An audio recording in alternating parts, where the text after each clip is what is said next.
Mheshimiwa Rais, miradi ya barabara, ujenzi wa barabara. Udhaifu katika uhakiki wa mkataba uliosababisha hasara ya shilingi bilioni 13.72.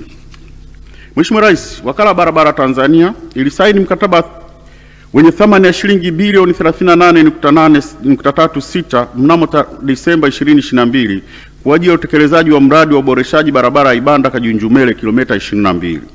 Mkataba huu uliingiwa baada ya wataalamu wa TANROADS kwenda Uturuki kufanya due diligence na kujiridhisha kwamba mkandarasi alikuwa na uwezo wa kutekeleza kazi hiyo. Hata hivyo, utekelezaji wa mradi ulikumbwa na changamoto na ikabainika kwamba wakati wa kuwasilisha tenda, mkandarasi alikuwa amewasilisha nyaraka za kugushi ikiwemo taarifa za uongo kuhusu miradi aliyowahi kukamilisha.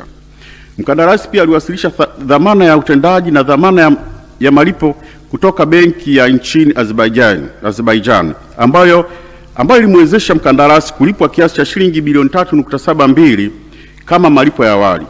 Benki hiyo kwa sasa imefilisiwa na haina uwezo wa kulipa fedha za malipo ya awali ambazo TANROADS inadai. Kufuatia ukiukaji huo, TANROADS ilisitisha mkataba mnamo Mei 2024 na kuanzisha taratibu za kurejesha fedha yani shilingi bilioni 13.72 ikiwa ni madai kwa mkandarasi kushindwa kutekeleza mkataba, ikiwemo sehemu ya fedha za malipo ya awali ya shilingi bilioni 3.29, dhamana utendaji wa kazi shilingi bilioni 3.84 na thamani ya kazi ambazo zilikuwa hazijakamilika za shilingi bilioni 6.559. Hata hivyo, mkandarasi amepinga madai hayo na shauri hilo limepelekwa kwenye usuluhishi.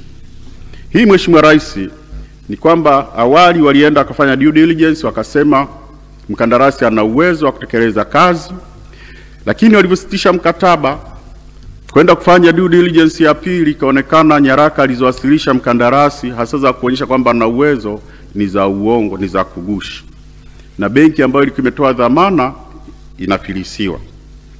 Mheshimiwa Rais, napendekeza TANROADS inapaswa kuimarisha uhakiki wa kandarasi wa kigeni ili kuepusha matatizo kama haya siku zijazo. Lakini pia vyombo vya kiuchunguzi vifanye uchunguzi kubaini kama kuna jinai, kwa kuwa due diligence ya kwanza ilionyesha kuwa mkandarasi alitimiza vigezo vyote, ili hali uhakiki wa pili ulibaini kwamba mkandarasi aliwasilisha nyaraka za kugushi.